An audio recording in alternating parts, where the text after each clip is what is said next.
जय हिंद दोस्तों, स्वागत है आपका आखिरी बार में। मैं भारत और हम पढ़े mathematics for class 10।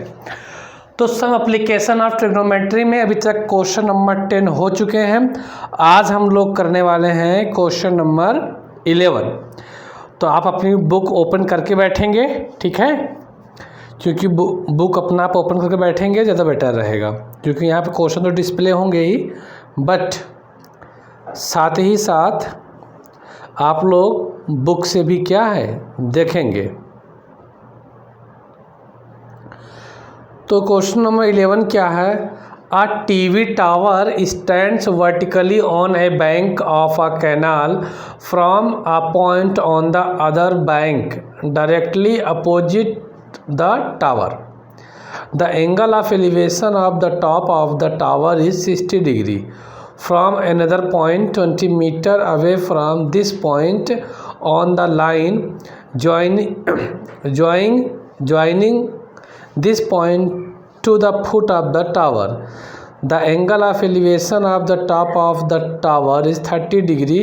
Find the height of the tower and the width of the canal. यानी कि आपको टावर की हाइट पता करना है और कैनाल की विड्थ। हिंदी में बोलो तो पढ़ दूँ, हिंदी में भी पढ़ देता हूँ, लेकिन टाइम लॉस होगा, ये भी ध्यान देना है ना। हिंदी में पढ़ दूँगा बट टाइम क्या है, लॉस होगा।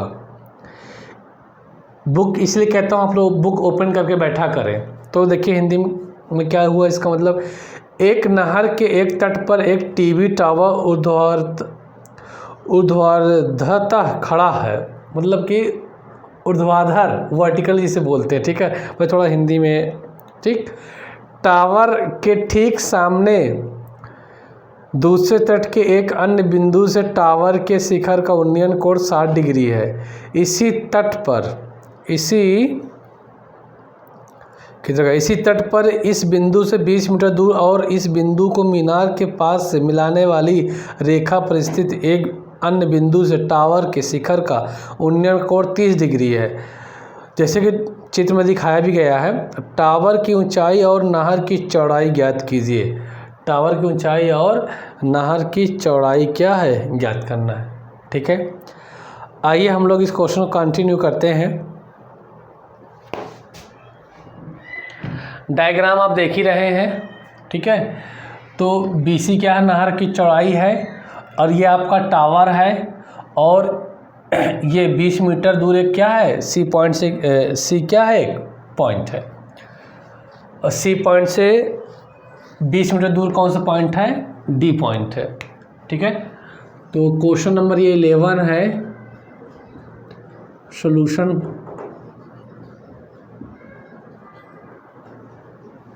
सबसे पहले कि इस क्वेश्चन में ऑलरेडी बना के दे रखा है, टावर भी दे रखा है, सब कुछ दे रखा है, लेकिन एक बार लिखने का स्टाइल भी होना चाहिए।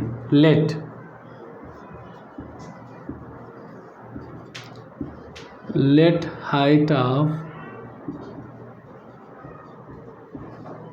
टावर इज AB, ठीक है। विड्थ ऑफ कैनाल,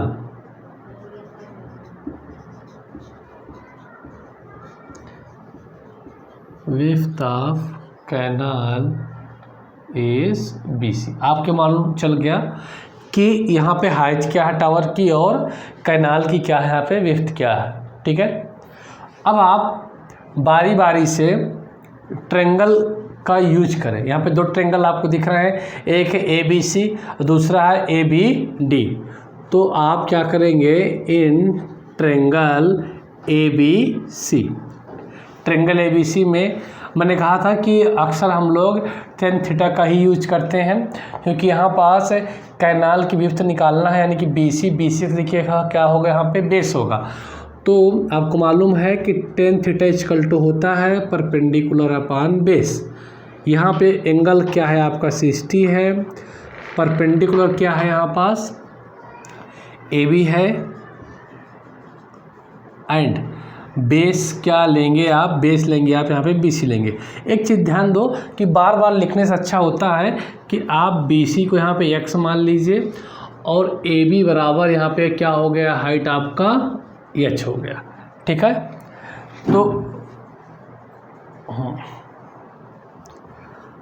तो एच अपान नीचे क्या मान लिया एक्स, इसकी वैल्यू कितनी है √3। तो एच इजकल टू आ सकता है, एच इजकल टू क्या आ गया आपका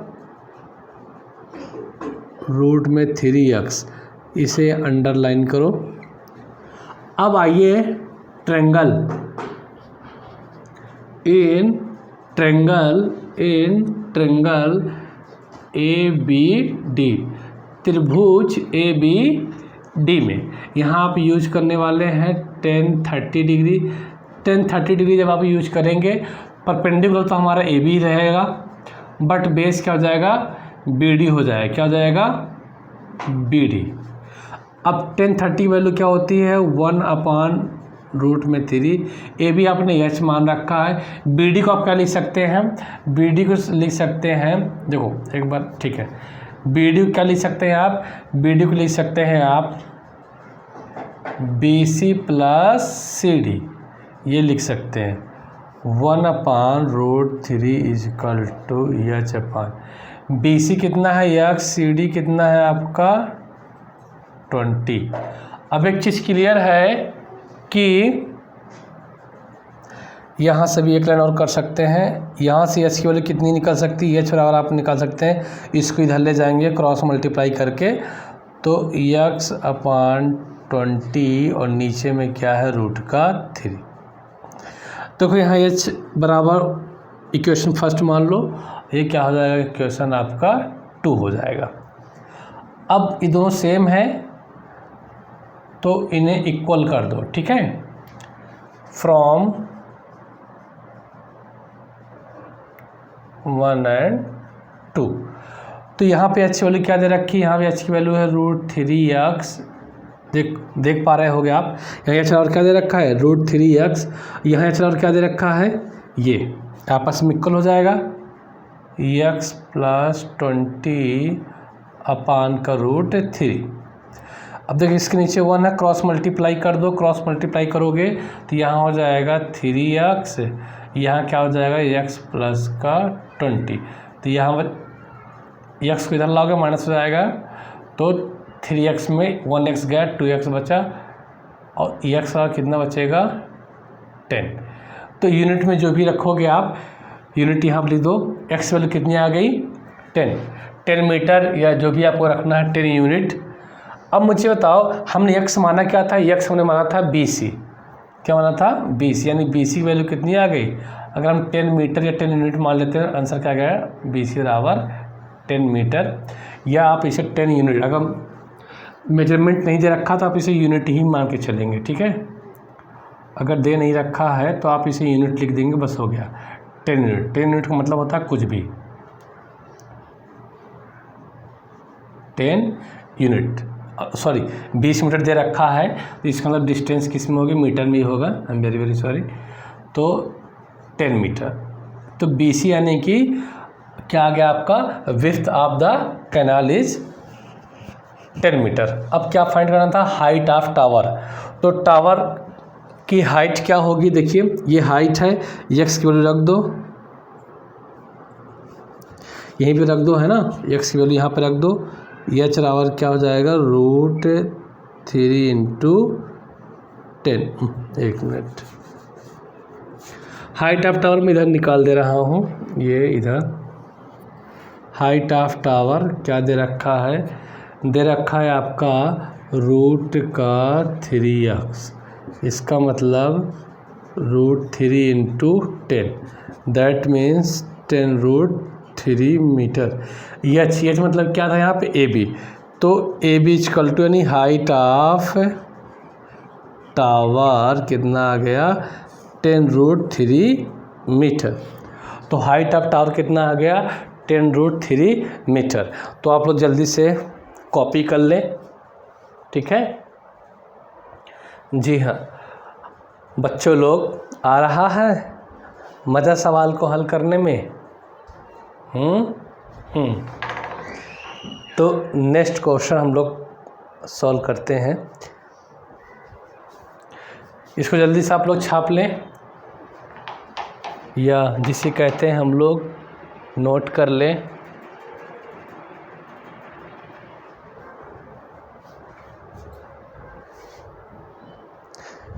तो रिश्क था। हो गया होगा, छाप लिया होगा आप लोगों ने। आइए हम लोग अब किसी भी सवाल को प्रॉपर तरीके से करेंगे।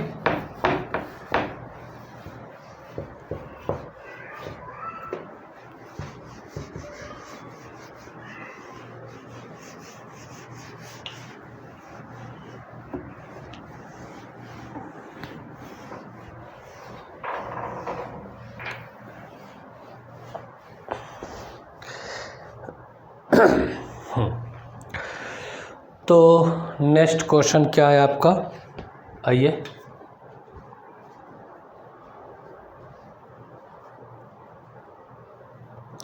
Question number 12।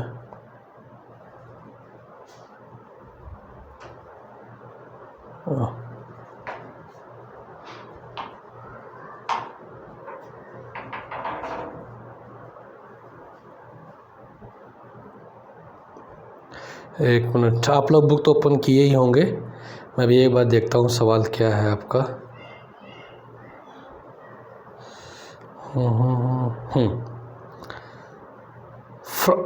सवाल है, from the top of a 7 metre high building.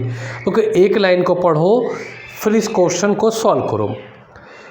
The angle of elevation of the top of a cable tower is 60 degree and the angle of depression of its foot is 45 degree. Determine the height of the tower. आपको tower की क्या find करना है, tower की find करना है आपको height यानी कि ऊंचाई के बारे में। तो पहली लाइन क्या था, from the top of a 7 metre high building, ठीक है, फ्रॉम द, चलो ठीक है। अब देखो पहली लाइन पढ़ा, क्या कह रहा है कि 7 मीटर ऊंची बिल्डिंग के टॉप से, 7 मीटर ऊंची बिल्डिंग के टॉप से। तो पहले मैं आपको एक बताता हूँ कैसे समझना है इसे, फिर उसके बाद हम लोग एक्चुअल फिगर डायग्राम बनाएंगे। मान लो क्या कोई बिल्डिंग है, ठीक है, ये आपकी क्या है, कोई बिल्डिंग है।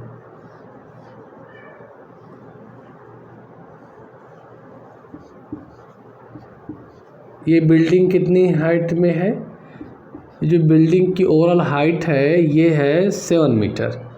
ये बिल्डिंग कितने मीटर की है बच्चों, ये है 7 मीटर की, ठीक है। अब टावर की बात करते हैं, कोई टावर बना लेते हैं। ये क्या है, कोई एक टावर है ना। उतना अच्छा तो बना नहीं पाऊंगा बट कोशिश तो कर ही सकता हूँ। समझाने के लिए डायग्राम बनाया जा रहा है। ये मान लो कोई क्या है, आपका टावर है। तो कह रहा है कि 7 मीटर हाइट की जो बिल्डिंग है उसके टॉप से, और जो टावर का टॉप है, ये क्या आपका टावर है,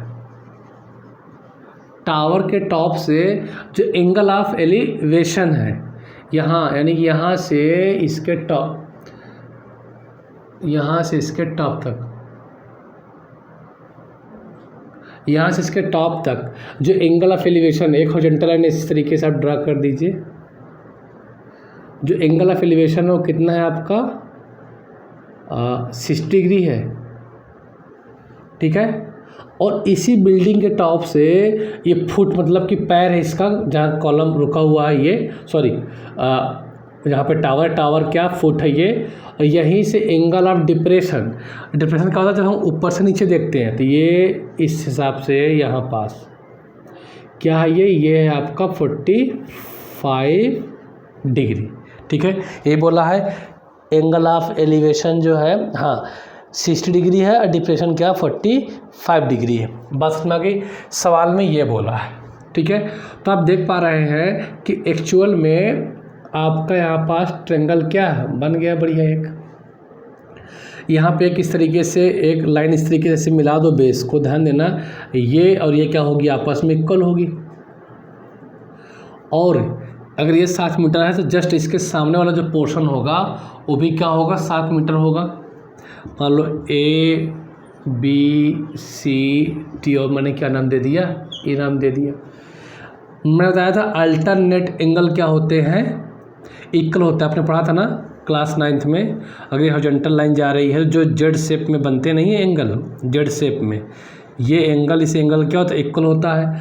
देखो ये जेड ही तो बना हुआ है, D C upon B, A B का पैरेलल हो गया, एक इस तरीके से लाइन आई है। अगर ये एंगल 45 डिग्री है तो ये एंगल भी क्या हो जाएगा, 45 डिग्री हो जाएगा, 45 डिग्री हो जाएगा। क्लियर होगी बात। तो ये हमारा क्या हुआ, डायग्राम हुआ। अब मैं इस डायग्राम को एज ए जैसे एग्जाम में हमें बनाना है, मैं बनाकर इसे हल करता हूँ सवाल को।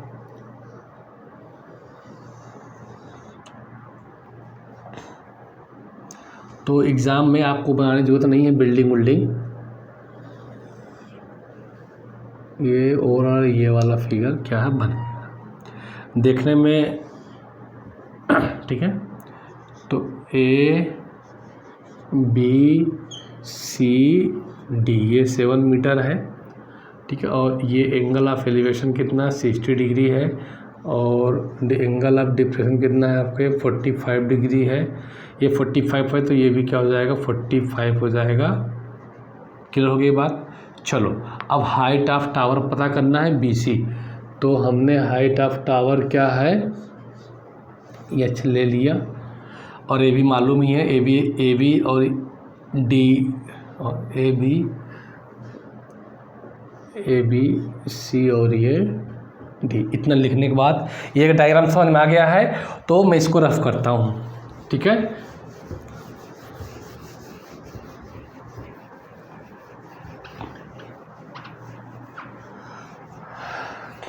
चलो क्वेश्चन नंबर 12 है, सॉल्यूशन यानी कि हल। अब एक चीज़ ध्यान देना कि डायग्राम आप अपने मर्जी से अल्फ़ाबेट लिखते हैं, तो किसे आप क्या मानते हैं वो आपको थोड़ा शो करना पड़ता है, तो आपको लिखना भी चाहिए, है ना। मैंने इसके पहले क्वेश्चंस करवाया है तो मैंने नहीं लिखा है, तो मैं आप लोगों को तरीके से पढ़ाऊँगा, तो ये मेरी रिस्पॉन्सिबिलिटी है। तो मैं इसे सोचता हूँ ईमानदारी से मैं इसे निभाऊँ। तो हमने क्या माना यहाँ पे, हाइट ऑफ बिल्डिंग, है ना। हाइट ऑफ बिल्डिंग क्या है, let height of building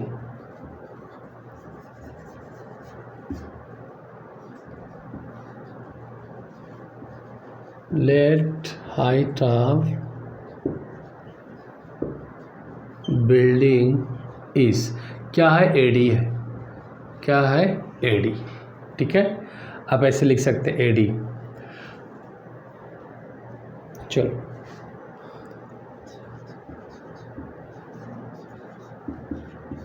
height of tower is कितना है, बी, इसको हमने मान लिया एच, ठीक है। मीटर में दे रखा है, इसको हमने क्या मान लिया, एच मीटर, और ये कितना दे रखा था 7 मीटर। किसी कोई दिक्कत यहाँ तक, चलिए कोई बात नहीं। अब आपको यहाँ पे 2 ट्रायंगल का यूज करना है। तो सबसे पहले मैं यूज करता हूँ इन ट्रायंगल BCD,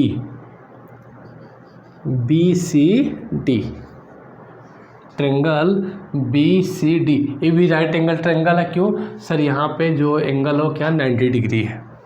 अब tan थीटा इक्वल टू क्या होता है, आपको अभी बताया गया, tan थीटा इक्वल टू होता है परपेंडिकुलर अपान बेस, ठीक है। परपेंडिकुलर अपान क्या होता है, बेस होता है। तो आपको ये एंगल है ना 45 डिग्री, आप इसे भी ले सकते हो या इसे भी लो, बात एक ही है। तो हम यूज करने वाले हैं, अगर हमने ट्रायंगल ये ले लिया है कौन सा BCD, तो हम यही वाला ट्रायंगल क्या है यूज करेंगे। अगर एंगल हम 45 डिग्री लेंगे तो ये परपेंडिकुलर हो जाएगा और DC क्या हो जाएगा, हमारा बेस हो जाएगा। ध्यान से आपको समझना इस बात को। तो मैं इधर से लिखता हूँ, tan थीटा इक्वल टू होता है परपेंडिकुलर अपान क्या होता है, बेस होता है। अगर आपने 1045 डिग्री लिया तो यहाँ पे देखो परपेंडिकुलर क्या है आपका, परपेंडिकुलर है आपका यहाँ पे बेस है, सॉरी BC है, और बेस क्या हो जाएगा आपका, बेस हो जाएगा आपका CD हो जाएगा। एक चीज़ ध्यान देना, इसकी वैल्यू कितनी होती है, इसकी वैल्यू होती है 1, तो BC upon CD, that means CD equal to क्या हो जाएगा आपका BC, CD इक्वल टू क्या हो जाएगा BC। तो आप जानते हैं कि ये वाली और ये वाली साइड क्या हो गई, इक्वल हो गई, ठीक है, ये वाली साइड और इस साइड क्या हो गई, इक्वल हो गई, ठीक है। एक चीज़ और भी ध्यान दीजिए आप कि ये किसके इक्वल है, BC के, यानी कि AD इक्वल टू कितना है यहाँ पास, BC है, और AD वाले कितने रखा 7, तो BC बराबर भी कितना हो जाएगा आपका, BC बराबर भी हो जाएगा आपका 7 मीटर। बात समझ में आ गई, क्योंकि अगर इतना 7 है तो ये भी हमारा क्या है 7 है, तो CD बराबर भी क्या आ जाएगा आपका, CD इक्वल टू भी आ जाएगा, BC बराबर 7 मीटर आया है तो कितना जाएगा आपका 7 मीटर। तो कहने मतलब सर क्या है हमारा, ये 7 मीटर हो गया, क्या CD क्या हो गया 7 मीटर, कितना हो गया 7 मीटर। अब इसके सामने वाली भी साइड क्या है आपकी, इक्वल ही होगी, ये इसके क्या होगा, इक्वल ही होगी, ये भी कितना हो गया 7 मीटर हो गया। ओवरऑल कहने मतलब क्या, नीचे क्या बन गया आपका, स्क्वायर बन गया। स्क्वायर इसलिए बन गया क्योंकि यहाँ पे 1045 डिग्री यूज किया गया, ठीक है, इस वजह से एक क्या बन गया आपका, एक तरीके का स्क्वायर ही बन गया। खैर इतनी बात समझ में आ गई।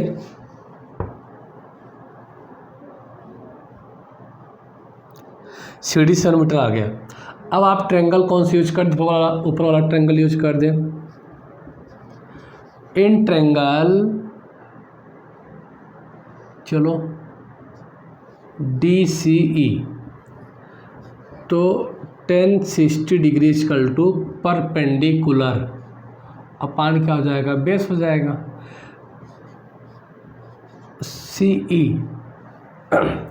CE को CE ही रखो, CD क्या दे रखा, 7 दे रखा है, तो CD इक्वल टू हो जाएगा 7√3। और हाइट ऑफ टावर आपने H माना है, तो यहाँ पास हाइट ऑफ टावर क्या है, यहाँ पे हाइट ऑफ टावर H तो है ही, लेकिन देखा जाए यहाँ पास height of tower H equal to क्या है, आप लिख सकते हैं क्या, BC प्लस CE। BC कितना है 7 है, CE कितना है 7√3 है, तो 7 कॉमन ले लेंगे, 1 प्लस रूट क्या बचेगा 3 बचेगा, ये आप कह सकते हैं √3 + 1 मीटर। और हाइट क्या, हाइट हुई क्या BH, मतलब क्या है BE है, ठीक है ना, तो H है यहाँ तक, और H को क्या बोलते हैं BE बोलते हैं। तो आंसर हमारा जो एकदम क्लियर है, तो आंसर कितना आ गया आपका, आंसर आ गया आपका 7 ब्रैकेट में √3 + का 1। तो ये हुआ आपका हाइट ऑफ क्या, टावर, ठीक है ना। तो height of tower is 7 bracket में 7 और ब्रैकेट के अंदर √3 + 1। क्लियर हो गई ये बात। तो आप इस तरीके से अपना आंसर क्या है दे सकते हैं बहुत अच्छे से, है जी, जी हाँ। बात समझ में आ गई है, तो अगला सवाल।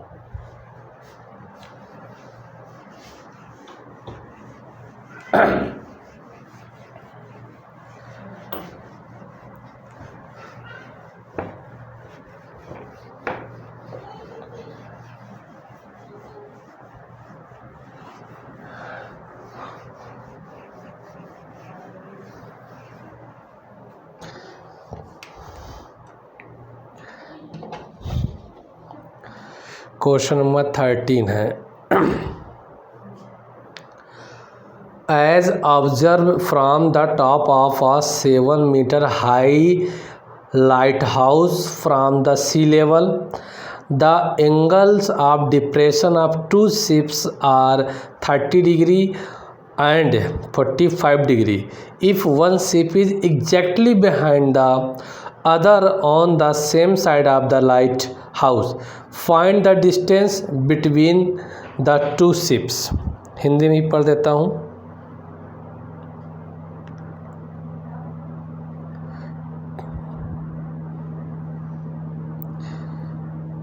समुद्र तल से 75 मीटर ऊंची लाइट हाउस के शिखर से देखने पर दो समुद्री जहाज़ों के अवनमन कोण 30 डिग्री और 45 डिग्री है।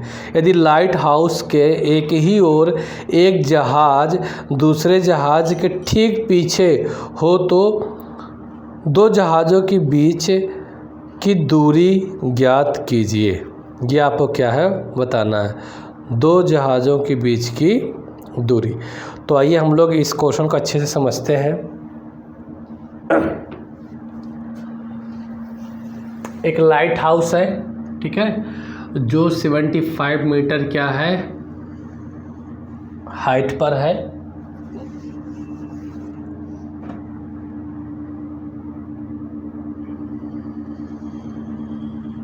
ये लाइट हाउस है 75 मीटर हाइट पर है। हम मान लेते हैं इसकी हाइट क्या है, ए बी है, ठीक है। ए बी मान लीजिए क्या आपका लाइट हाउस है, और इसके एक साइड पर क्या है, दो शिप है जो एक के पीछे एक क्या है लगी हुई है। मान लीजिए कि एक शिप यहाँ पास है, ठीक है, और एक शिप यहाँ पर एक के पीछे एक लगी हुई है, चाहे इस साइड बनाओ चाहे उस साइड बनाओ। और angle of depression, angle of depression मतलब क्या, ऊपर से देखना है। तो अगर आप ऊपर से देखते हैं इस वाली नाव को, ठीक है, इस वाली नाव को अगर आप ऊपर से देखते हैं तो एंगल ऑफ डिप्रेशन कितना बनता है, 30 डिग्री। तो कैसे बनाओगे, यहाँ पे एक हॉरिजॉन्टल लाइन ड्रा कर दो, तो यहाँ से कितना हो जाएगा, ये 30 डिग्री, ठीक है। और ये इस तरीके से बेस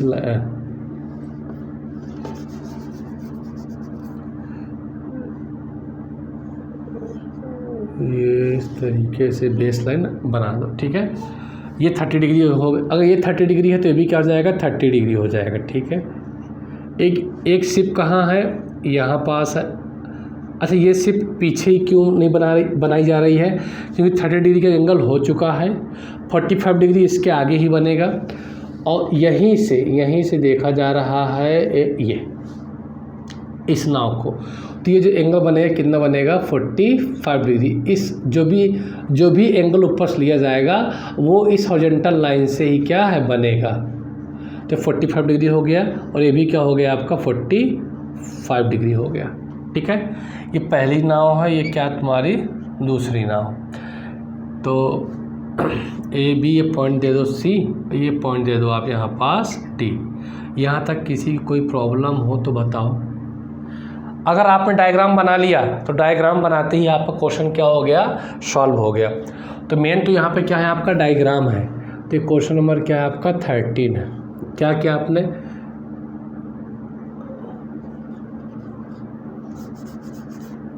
अच्छा, इसमें सब कुछ तो दिया ही है, बट आपने माना तो है let height of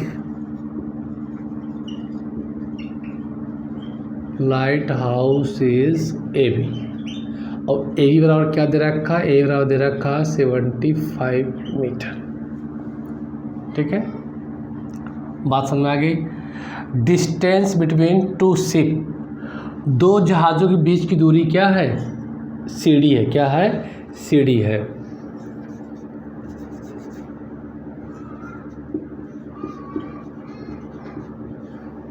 distance between two ships is चलो सीडी, क्या है यहाँ पे, सीडी। बात समझ में आ गई। अब बारी बारी से आपको ट्रायंगल्स लेने हैं, क्योंकि आपको पता है कि हम लोग ट्रायंगल्स बनाए ही इसलिए जाते हैं कि हमारा आंसर आसानी से आ जाए। तो इन ट्रायंगल कौन से ले पहले भैया, in triangle A B D, A B D ले लिए, ठीक है। ऐसे करो सी को नहीं, चलो हटाओ, जो ले लिए 1045 degree equal to perpendicular upon base, base क्या है यहाँ पास बी डी है, इसकी वैल्यू 1 होती है और ए बी अपान क्या आ जाएगा आपका बी डी आ जाएगा। यहाँ से क्रॉस मल्टीप्लाई करने से बी डी इक्वल टू क्या हो जाएगा आपका ए बी, और ए बी इक्वल टू क्या दे रखा है आपका 75 मीटर, तो बी डी की वैल्यू 75 मीटर क्या है आ गई है, ठीक है। अब ट्रेंगल कौन से लेंगे, अब ट्रेंगल आपको लेना है इन ट्रेंगल में इंक भर लेता हूँ थोड़ा सा, इन ट्रेंगल कौन सा ए बी सी बड़ा वाला, अरे हाँ ठीक है, ए बी सी एक बड़ा ट्रेंगल लेंगे आप। आइए in triangle A B C, यहाँ क्या लगाएंगे, यहाँ पर आप लगाएंगे 1030 डिग्री इक्वल टू परपेंडिकुलर यानी और अपान में बेस, बेस यहाँ पे क्या हो जाएगा बी सी हो जाएगा। 1030 डिग्री वैल्यू क्या होती है 1/√3 इक्वल टू ए बी क्या है 75 मीटर है, और बी सी तो गिवन नहीं है तो हम बी सी को बी सी ही रखते हैं, क्रॉस मल्टीप्लाई करेंगे तो बी सी इक्वल टू क्या हो जाएगा 75√3 मीटर। बात समझ में आ गई। लेकिन हमें जो वैल्यू चाहिए वो चाहिए सी डी चाहिए, यानी कि इन दोनों जहाज़ों के बीच की जो डिस्टेंस है ये है सी डी। तो अब आप देख लो यहाँ पास कि बी सी इक्वल टू क्या लिख सकते हैं, बी सी इक्वल टू लिख सकते हैं sir C D plus D भी लिख सकते हो, इधर से ही जोड़ो चाहे उधर से लो, बात एक ही है। और हमने सी डी मान रखा, सी डी लिख लिए। बी सी वैल्यू कितनी है सर, बी सी वैल्यू है 75√3 इक्वल टू सी डी ही चाहिए, सी डी को ऐसे ही रहने दो। अब बी डी कितना है, बी डी अपने निकाला है 75 मीटर, देखिए यहाँ पे बी डी निकला हुआ ना 75 मीटर, तो बी डी क्या है 75 मीटर, रिप्लेस कर दो इधर तो 75√3 माइनस 75 इक्वल टू कॉमन ले लो, इन दोनों में क्या कॉमन है 75 कॉमन है, तो बचा क्या ब्रैकेट में √3 - 1 इक्वल टू सी डी। और सी डी ही तो क्या है दोनों दो शिप के बीच की क्या है दूरी है, तो यही हमारा क्या हो गया आंसर हो गया, ठीक है। ऐसे लिखो या चाहे आप सी डी इक्वल टू ऐसे लिखो, बात क्या है एक ही है, आंसर तो आ ही गया है। देखो बाद में बचता तो ठीक है, तो आंसर यही पास है, ठीक है, वही चीज़ लिखा गया है। तो क्लियर हो गई ये बात। तो आपका क्वेश्चन नंबर 3 भी क्या हो गया कंप्लीट हो गया। तो दोस्तों अभी 3 नहीं 13 क्या हो गया कंप्लीट हो गया। अब हम लोग नेक्स्ट वीडियो में 14, 15 और 16 वीडियो बड़ा ना बने, इसलिए जो है मैं यहीं पे इस वीडियो को समाप्त करता हूँ। इसके बाद जो वीडियो होगा वो आपका जो है उसमें 3 के 3 क्वेश्चन क्या हो जाए आपको मिल जाएंगे। तो दोस्तों देखने के लिए धन्यवाद, मिलते हैं नेक्स्ट वीडियो में, तब तक के लिए नमस्कार।